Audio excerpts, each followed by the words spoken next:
राज्य सरकारना जनकल्याण शिबिर कार्यक्रम अंतर्गत तालुकाना टीडीओ साहेब અને જુદા જુદા તાલુકાના વહીવટી તંત્રમાંથી આવેલા મારા હેલ્થમાં કામ કરતા મારા કર્મચારીઓ, આંગણવાડીની મારી બહેનો તેમજ તલાટી કમ મંત્રીઓ સૌને આ ધારસીમેલ ગામની પાવન ધરા પર આ પ્રકૃતિના સાનિધ્યમાં હું અમારા જિલ્લા પંચાયતના સદસ્ય વતી સૌને મેં આ ધારસીમેલ ગામમાં આવકારું છું। મિત્રો, ગુજરાત સરકાર જન શિબિર કલ્યાણનો હેતુ એવો છે, સરકારનો લક્ષ્ય કે કોઈ પણ કચેરીનો ધક્કો ખાયા વગર કોઈ પણ કામ કરવા માટે આપણે તાલુકા લેવલે જવું ના પડે અને એક જગ્યા પર એક સ્થળે અનેક લાભો અને અનેક કાર્યો સ્થળ પર થાય એવું સરકારનો લક્ષ્ય છે।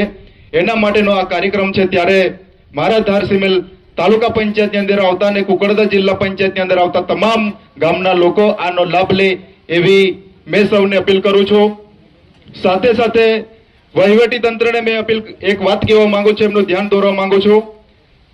તણખલામાં જનકલ્યાણ શિબિરનો કાર્યક્રમ થયો, અમે એવું નથી કહેતા કે અહીંયા જ અમે કઈ આગળ મંચ પર અમને ખુરશી મળી જાય એવું અમને નથી।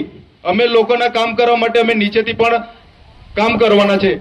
આ વિસ્તારમાં અમે જિલ્લા પંચાયતની ચૂંટણી લડ્યા છે, આટલી મોટી સરકાર અમે લડ્યા છે। 18,000 માંથી 11,500 વોટ અમને આ સમાજના લોકો આપ્યો છે। એટલે સમાજના લોકો અમને એવું કહે છે કે પાર્ટીનો કાર્યક્રમ છે કે પછી કોઈ સરકારી કાર્યક્રમ છે, મંચ બધાને મળવું જોઈએ એવું કહે છે। ત્યારે અહીંયા અમે ખોટા પડીએ છીએ। એટલે વહીવટી તંત્રને મેં અપીલ કરવા માંગુ છું કે કોઈ પણ હોય તો એમનું માન સન્માન જળવાય। અમે નથી કહેતા કે ખુરશી જ મળે, અમને એવું નથી, પણ અમારે લોકોને અહીંના જે વિસ્તારના છે એ લોકો એવું કહે છે કે જો તમે વોટ આપ્યો છે, તમે ચૂંટણીમાં વોટ આપ્યો છે પણ તમને ખુરશી મળે છે, તમારું કોઈ જ કામ નથી થવાનું એવું કહે છે। એટલે મારે વહીવટી તંત્રને અપીલ છે કે કોઈ આવું માન સન્માન જળવાય।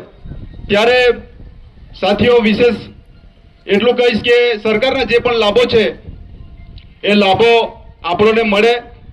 ઘણા બધા લોકોના ફોન આવે છે, અમે તાલુકા પંચાયતમાં જઈએ છીએ, મામલતદાર ઓફિસમાં જઈએ, સેવા સદનમાં જઈએ છીએ, અમારા કોઈ કામ થતા નથી એવું કહે છે। આ દાખલો મારી પાસે એક રજૂઆત આવી છે, એ છોકરો 9મા ધોરણમાં ભણે છે, આજે પણ જાતિનો દાખલો એનો નીકળતો નથી। એ ધક્કા કાયા કરે છે, અમારી રજૂઆત કરે છે કે જાતિનો દાખલો હવે એના પપ્પાની અંદર ભૂલ થયેલી છે, જે તે વખતે વહીવટી તંત્રએ ભૂલ કરેલી છે અને આ નીકળતું નથી। એટલે આનું પણ કઈ પ્રોબ્લેમ સોલ્યુશન થાય એવી હું અપીલ કરું છું।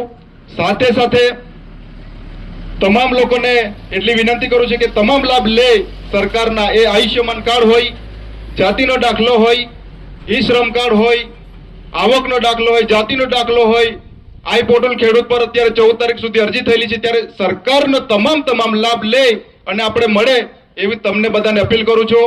ત્યારે આ સરકારનો લાભ લેવ એવી બધાને આહવાન કરું છું। અને આ જ તબક્કે મને અહીંયા જે ધારસીમેલ ગામે જે વહીવટી તંત્રએ મને અહીંયા બોલવાની અને 2 શબ્દ કહેવાની તક મળી છે, ત્યારે વહીવટી તંત્રનો હું આભાર માનું છું। ફરીથી કહું છું, બીજી વાર કાર્યક્રમ થાય તો બધાને જ બોલવા માટે તક મળે, જેથી કરીને અમે પણ લોકોના મુદ્દા તમારી વચ્ચે મૂકી શકીએ એવી સૌને મેં અપીલ કરું છું। ધન્યવાદ। જોહાર, જય આદિવાસી।